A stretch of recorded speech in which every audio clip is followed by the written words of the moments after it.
A ingestão de bebida... vamos de novo. 1, 2, olha o último, 3. A ingestão de bebidas alcoólicas durante a gravidez é fator de risco para o desenvolvimento da síndrome alcoólica fetal, que pode levar a deficiências físicas e distúrbios de neurodesenvolvimento da criança. Esse é um alerta há muito feito pelos pediatras.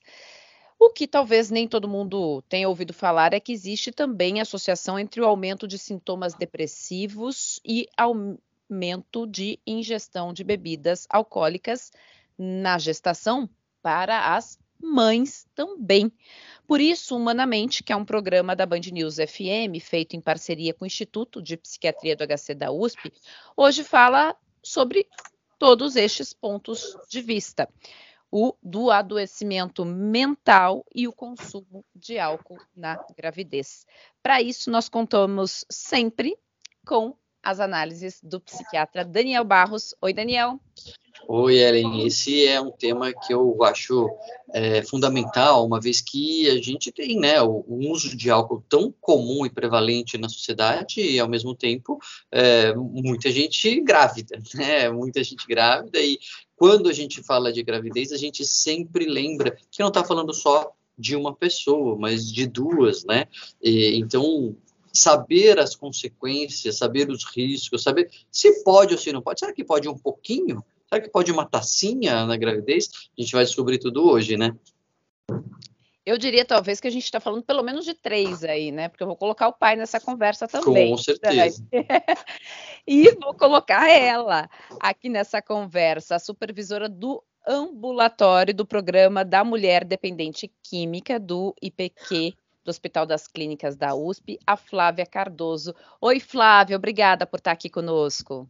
Obrigada pelo convite e abordar um tema que é tão importante e pouco discutido na sua gravidade. Ô, Flávia, como mãe por aqui, eu vou te dizer, hein, gravidez é osso. Todo mundo fala do lado bonito, todo mundo fala do lado romântico, mas a gente abre mão de muita coisa. Você não pode comer sushi, você não pode dormir direito, as suas costas doem, e você não pode nem tomar uma tacinha de vinho. E aí, Flávia? Nem uma tacinha de vinho, né? Hoje a literatura, a gente não sabe a quantidade de álcool possível beber. E nessa dúvida, é melhor nada. Né? É assim, quanto mais a gente bebe, mais risco vão ter dessas malformações, e a gente vai dizer um pouco mais para frente. Mas, né, a loteria pode estar aí com você em uma taça de vinho. Vale a pena arriscar? Né? Eu acho que essa é a questão, assim, não vale a pena arriscar, não existe nenhuma quantidade de álcool segura para beber na gestação, então vai ter que segurar para depois da amamentação. Eu acho que fica claro para o ouvinte entender, Flávia, me corrija se estiver errado, mas como que a gente não consegue saber, né, qual é a quantidade segura, se existe uma quantidade segura? Porque simplesmente você não consegue fazer uma pesquisa, né? Fala assim, ó, vamos pegar um monte de grávida aqui, ó, vamos pegar aqui 1000 grávidas, para metade a gente vai dar um pouquinho de álcool, para outra metade a gente não vai dar álcool, e vamos ver quem tem mais problema aí, gente. Não tem sentido fazer uma pesquisa como essa, então os estudos são de observação, né? Você vai vendo quem por acaso bebeu e não sabia que estava grávida, e vai anotando quem tem mais problema, quem não tem mais problema, mas você não consegue dizer, não, essa quantidade aqui tá boa, né? Não tem como fazer essa experiência. E mesmo em estudos de observação, existem vários complicadores de avaliar, né? Então, a gestante ela não lembra se ela bebeu no primeiro trimestre, no segundo trimestre, quando que ela bebeu.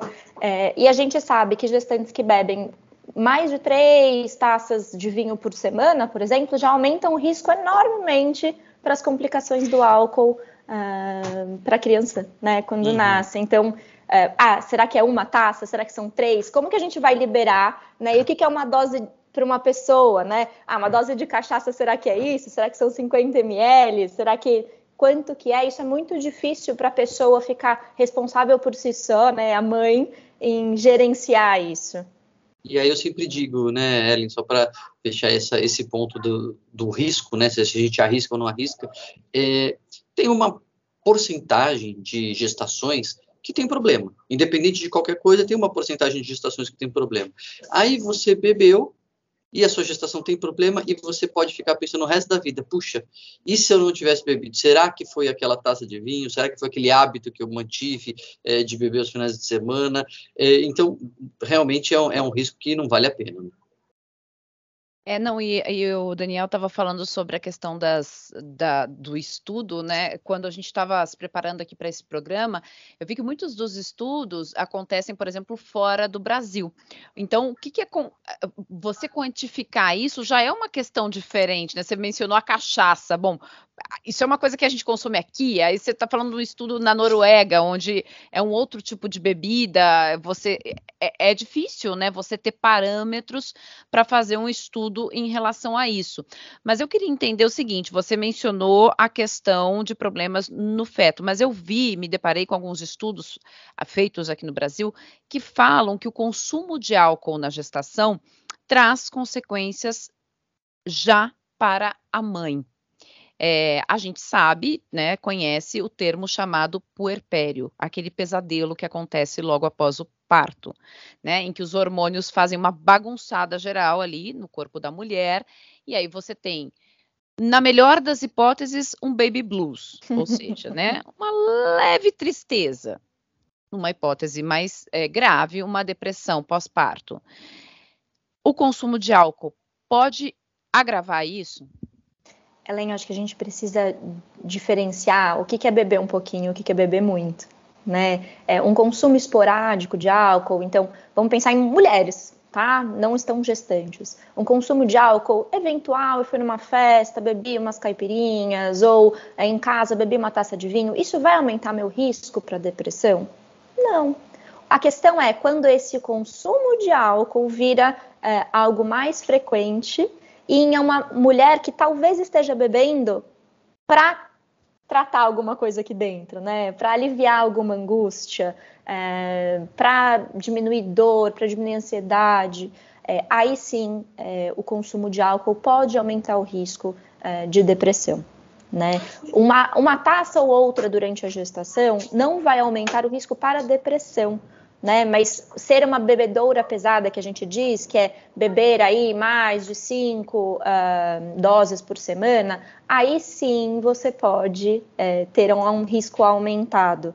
Né? É que eu acho que a gente tem que lembrar que a gente não pode só falar das mulheres que bebem muito na gestação. As mulheres que bebem pouco na gestação também podem ter complicações em relação ao álcool, mais na questão da gravidez, então, de um parto prematuro, risco de abortamento, então cresce muito o risco de abortamento no primeiro e no segundo trimestre, mais neste sentido do que numa piora da saúde mental com esse beber esporádico.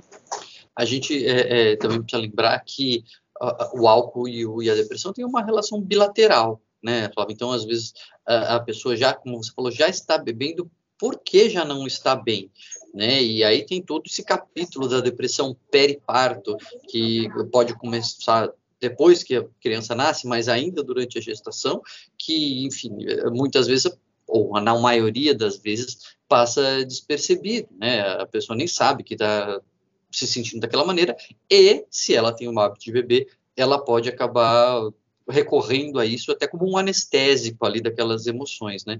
Mas eu ia justamente perguntar se a gente vai falar mais para frente das consequências para o bebê, mas a própria gestação, ela pode ser influenciada, né? Assim, o decorrer, o transcorrer da gestação, não só a formação do bebê, mas o processo gestacional, ele também pode ser influenciado pelo álcool, é isso? Sim, pode ser influenciado tanto pelo beber da mulher quanto pelo do homem. Tem estudos em roedores, Opa, né? Peraí, é legal vamos lá. dizer isso, porque a gente sempre coloca na conta da mulher, né? E eu acho que é importante a gente também levantar a bola aí para a questão do pai, né? A gente tem alguns estudos ainda, são muito iniciais, né? Que dizem que homens que bebem no anticoncepção do bebê alteram ali, né, a genética, a expressão daqueles genes que podem levar a fetos, então, com menor peso, com maior risco de síndrome alcoólica fetal. Então, carregam essa herança do pai também durante a gestação. Isso é muito inicial ainda, mas a gente também não pode tirar de cena, né? Para a mulher que faz uso de álcool mesmo que esporádico, então aumenta muito o risco de abortamento, né? Então, se a gente pensar que 50% das gestações, mais ou menos, não são desejadas para aquele momento, e que as mulheres, hoje em dia, fazem uso esporádico de álcool entre 50% a 60%, mais ou menos, das mulheres, a chance de você estar fazendo um uso de álcool e engravidar é muito alta. E aí, de repente, você perde aquele embriãozinho sem saber muito o motivo, e um dos motivos pode ser, sim, o uso de álcool inicial aí da gestação. E aí, no decorrer da gestação, e isso acho que é outra coisa importante, quanto mais a gente bebe, né? Então, quando a mulher começa a beber cada vez mais na gestação, se ela tem uma questão com álcool, né, e uma dependência, para além do álcool fazer uma alteração ali na saúde materno-fetal, a mulher que bebe mais come menos. Então, pode ter uma desnutrição associada. Então, a mulher que bebe mais, muitas vezes se coloca muito mais em risco, em situações de risco, então de violência, faz um pré-natal pior, e aí isso aumenta complicações da gestação que não vão ser tratadas, como diabetes gestacional, hipertensão. Então, não é só o álcool em si, né? São todas as influências que ele vai causando na vida e no ambiente da mulher. Flávia, você estava falando sobre os impactos que o consumo de álcool na gestação gera sobre o bebê. E eu queria saber o seguinte: o bebê nasceu, a mãe consumiu álcool na gestação, o bebê nasceu e tá tudo certo com ele. Que bom, tá tudo ok. Mas lá para frente, de repente, uma criança ou um adolescente começa a manifestar ali sinais de depressão, sinais, problemas emocionais. Isso pode ser reflexo lá atrás daquele álcool consumido? Ou seja, o que eu quero te perguntar é, ainda que a gente não note uma consequência grave na criança ali, logo depois de nascer, do consumo do álcool, esse consumo pode trazer efeitos a longo prazo na vida dessa criança? Talvez sim. Né? Eu acho que é muito tentador falar que sim, mas seria imprudente da minha parte, porque a gente não tem estudos ainda que vão comprovar e que vão conseguir tirar todos os fatores confundidores. Né? Então, uma mulher que bebeu mais na gestação, de uma forma um pouco mais complicada, ela tem outros fatores ao redor dela que muitas das vezes estão alterados. Então, uma mulher que sofre mais violência doméstica, é uma mulher, muitas das vezes, que os estudos vão relatar, mulheres mais pobres, então elas estão num ambiente socioeconômico desfavorável, mulheres que muitas vezes são mães sozinhas, né, e até bebem para aliviar aquele estresse, né, de estar sozinha nessa empreitada. Então, será que foi o álcool ou será que foi o estresse gerado de ser mãe solo? Né? Então, é muito difícil da gente endereçar cada responsável da situação, tá? Os estudos vão mostrar que talvez sim aumentem riscos de uma criança, de um adolescente, não mais deprimido em si, mais agitado, menos atento, com algumas dificuldades escolares, algumas dificuldades motoras, mais do que depressão. Aí a depressão talvez esteja mais associado com uma mãe que talvez bebeu porque estava deprimida, e aí tem uma herança genética da situação, né, do que depressão em si. É difícil da gente poder afirmar. O campo dos estudos de mulheres e gestação e drogas, ele é ainda muito incipiente, no sentido de a gente conseguir ter grandes afirmações sobre. A gente tem rumos, mas resultados finais ainda não temos. Agora, Flávia, isso a Ellen perguntou, né, uma consequência futura, mas a gente ainda não tratou, e eu queria ver com você, do que chama de síndrome alcoólica fetal mesmo, né? Assim, o que acontece quando o álcool dá problema? Porque a gente está falando, olha, às vezes a gente não sabe qual é a dose, às vezes não dá problema, às vezes a gestação pode ter aborto, mas o clássico, né, que é assim, aquele problema que o álcool pode trazer para o feto. O que é essa síndrome alcoólica fetal? Como que se identifica? O que acontece com a criança? Explica um pouco para a gente. Claro. Acho que é importante dizer que o álcool é a substância psicoativa, a droga, que mais causa problema para o feto. Né? Acho que existe um ideário na nossa cabeça de que a cocaína, o crack, os crack babies da década de 80 eram o terror, né? Usar crack na gestação, estou falando que é para usar crack na gestação, claro, mas o álcool traz muito mais prejuízo, descrito já, do que outras substâncias. Tá? É devastador o que o álcool pode fazer no feto. Né? Então, a síndrome alcoólica fetal, ela é descrita... começar a ser descrita com mais frequência na década de 60, mais ou menos, mas os gregos já falavam, não beba na concepção, pois seu filho será tolo.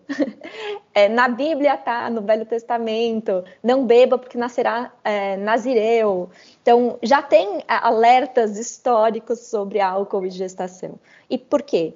Porque o risco é de nascer crianças com alterações morfológicas, então alterações de rosto, né? O rosto não se forma adequadamente, então são pessoas que têm um queixo muito para trás, elas não têm essa partezinha de cima da boca, né? Que faz o filtro, a gente chama filtro. A ondinha entre a boca e o nariz, né? Boa. Altera a questão dos olhos. Ela é uma criança que nasce menor ou não chega no crescimento adequado, então é uma criança menor em estatura, e acho que a questão mais devastadora é que tem alterações neurológicas, né? Tanto com microcefalia, então um cérebro menor, quanto alterações de comportamento e de inteligência. Então, 50% dos casos de síndrome alcoólica fetal vão ter deficiência intelectual. 50%. Então, só para o ouvinte não se perder aqui, essa alteração geral, né, que quando o álcool afeta de fato, porque é muito comum que aconteça isso, a criança tem todas essas alterações que você está falando, de rosto, de que não forma direito, e metade dessas crianças vai ter perda intelectual, vai ter algum tipo de retardo mental, é isso? Sim, sim. E eu gostaria de falar a prevalência também, então, a cada meio a 3 nascidos vivos tem síndrome alcoólica fetal. Não, peraí, como que é? É assim mesmo. Meia a 3 pessoas que nascem a cada 1.000 pessoas, então 0,1% tem síndrome alcoólica fetal. E hoje a literatura vai expandir esse conceito de síndrome alcoólica fetal para um espectro. Então você não precisa ter as 3 características. Tem gente que nasce só com uma. Né? E aí a prevalência aumenta muito mais, é de 1% dos nascidos. Então a gente está comendo bola. Aí é um recado aí para a classe médica, enfermeiros, profissionais de saúde, que a gente não identifica essas pessoas que nascem. E aí não dá um tratamento adequado, né? Num futuro dessa criança. E essa identificação normalmente, então, ela ocorre, o que você diz, ela deveria ocorrer logo ali no nascimento. Você começa a olhar esses primeiros sinais, né? É o pediatra, é a enfermeira que deveria estar olhando ali aqueles primeiros sinais que você está trazendo aqui pra gente. Ellen, eu acho que é anterior, sabe? A identificação começa no pré-natal. A identificação começa quando uma mulher deseja engravidar, né? E eu acho que isso é uma questão muito importante também, porque o serviço de saúde, ele é moralizante, mulher não pode usar droga. E isso está tão enraizado na gente que a gente nem pergunta para os nossos pacientes. Então, tem um estudo falando que na primeira consulta o gineco pergunta: você está bebendo na gestação? Aí a pessoa fala assim, não, o obstetra orienta. Aí na segunda ele ainda pergunta: na terceira? Foi embora, não pergunta mais. Então, a gente, como profissional de saúde, não cuida direito disso ainda. Não existem políticas públicas, né, programas.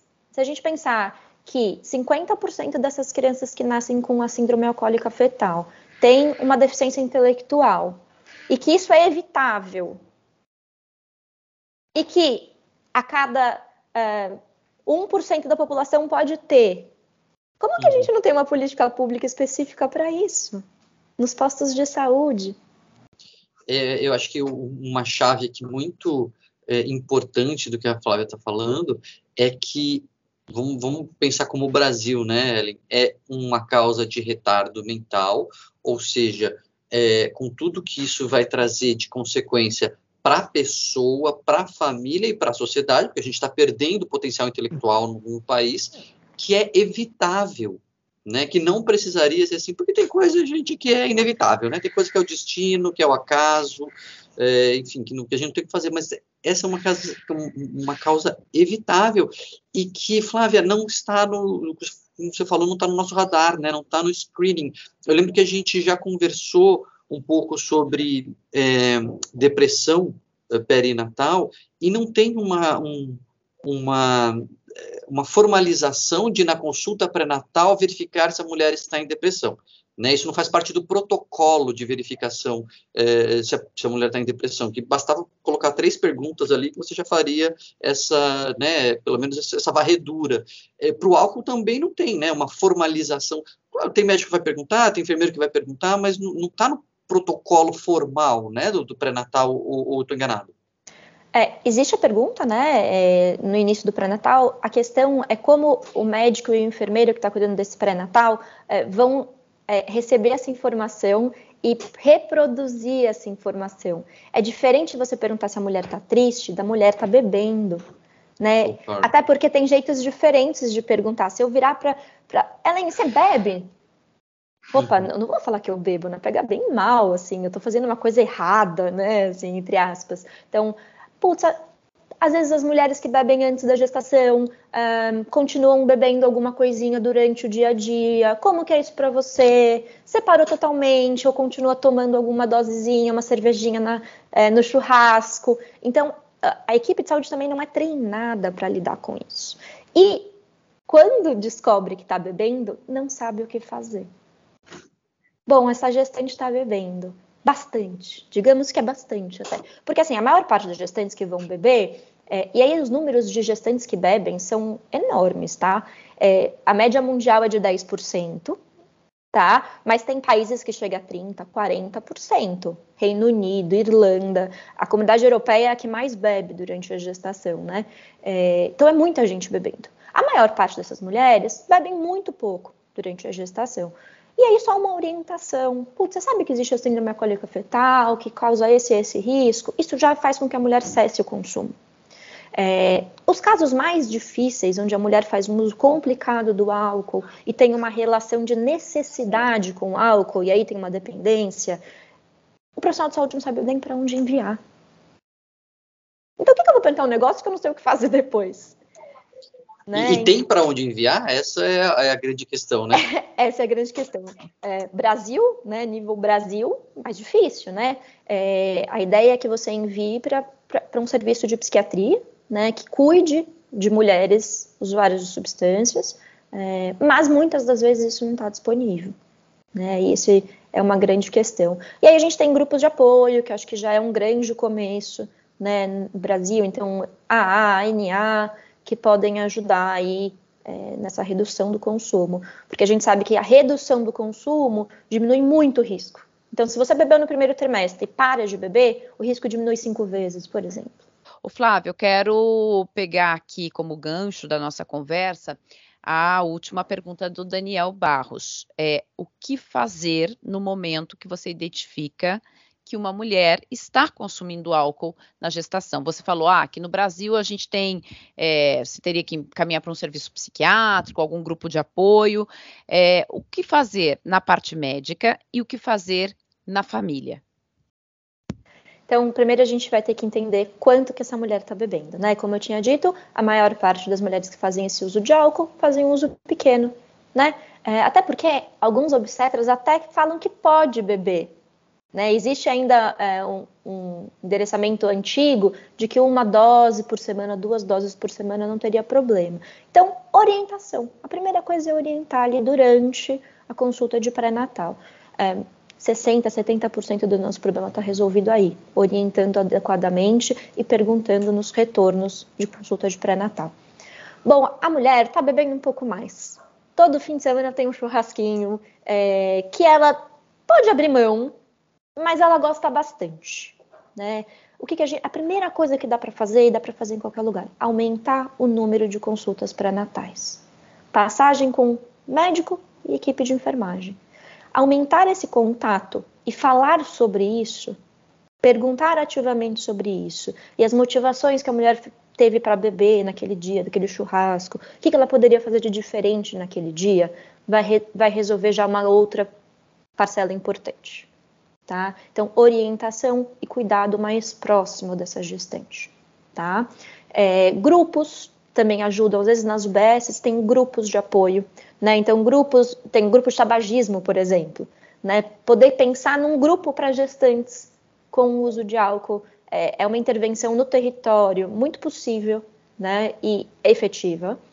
E aí tem aquele grupo de mulheres com uso complicado, que é dependente de álcool, que é uma parcela pequena, mas que existe. E existe provavelmente mais do que a gente imagina, né? Porque tem essa invisibilidade e esse medo das mulheres dizerem que estão bebendo, mesmo antes da gestação. Essas mulheres, aí elas vão ter que ter uma equipe, digamos, né? Junto com ela. Porque se a gente entender que a dependência ela é multifatorial, né? Não tem uma causa que a pessoa é dependente, um vírus que vai lá e vira a pessoa dependente. O tratamento, eu digo que é multidisciplinar, né? Então, vai ter que ter um médico cuidando disso. Vai ter que ter grupo de terapia, né? A pessoa vai ter que ir para um grupo de terapia. Por quê? As mulheres, mais do que os homens, elas bebem motivadas por questões internas. Então, crises internas, ansiedade, tristezas, angústias, desamores. Então, cuidar disso é cuidar da pessoa que vai beber para lidar com isso. Então, grupo de terapia. No nosso ambulatório, a gente, além da paciente fazer o grupo de terapia, ela também faz uma terapia individual, né? Por quê? A gestação, ela traz novos comemorativos para a vida de uma mulher, novos medos, novas angústias. Se a mulher já faz um uso de algo complicado, talvez ela lide com essas angústias, né? A existência dela vai mudar para sempre, de forma diferente. Então, ter um espaço semanal para você falar disso é super importante, tá? No ambulatório também, a gente tem uma advogada, por exemplo, porque a mulher respaldada juridicamente talvez se sinta mais confortável para falar disso. Por quê? As mulheres têm medo de perder a guarda. Por que eu vou falar que eu estou usando droga ou bebendo se eu vou perder meu filho? E isso acontece. Acontece de elas não falarem ou acontece de perder o filho porque estão As bebendo? As duas coisas. É? Infelizmente, as duas coisas, né? Álcool, às vezes, passa mais desapercebido. Mas quando há outras substâncias, cocaína, maconha, é mais fácil a perda da guarda, né? Mesmo que ela seja uma boa mãe. Uhum. Né? Porque você usar uma substância, ter uma doença, né? A dependência é uma doença, não significa que você não é uma boa mãe. E esse é o grande mudança na trajetória de uma mulher dependente, é a gestação. A maior parte para de usar. Né? Isso que eu ia perguntar, Flávia, a gestação, são duas perguntas, né? O quanto se a gente sabe quantas mulheres aderem ao tratamento, porque a gente sabe que a adesão ao tratamento na dependência é uma coisa complicada, né? Tem muita recaída, é uma doença crônica, muitas vezes a pessoa não se trata, ou mesmo se tratando tem recaída. Como que isso funciona, se é diferente na mulher gestante, se a gente tem esses dados, e como fica depois, depois que nasce o filho, qual é a taxa de recaída, se é também diferente, se isso serve realmente como uma motivação para modificar a história ali daquela dependência. Quando a mulher consegue romper a barreira do medo de falar sobre o assunto e busca uma ajuda, é super efetivo o tratamento. A mulher não falta um dia no tratamento, a gente diz assim, segura na unha o desejo de usar a substância, álcool ou outra droga. É uma grande mudança e a gente tem que encarar a gestação como um momento de do tratamento da mulher dependente de ouro, assim, porque pode mudar a perspectiva dela para a vida toda. que ela consegue um tempo de abstinência com preocupação com seu filho. As mulheres, a maior parte não é perversa, não quer que o filho se dê mal com a droga, né, na barriga, né? É porque não consegue parar de usar. Quando a mulher percebe isso, ela está num tratamento, a taxa de adesão ao tratamento de abstinência é altíssima. É altíssima.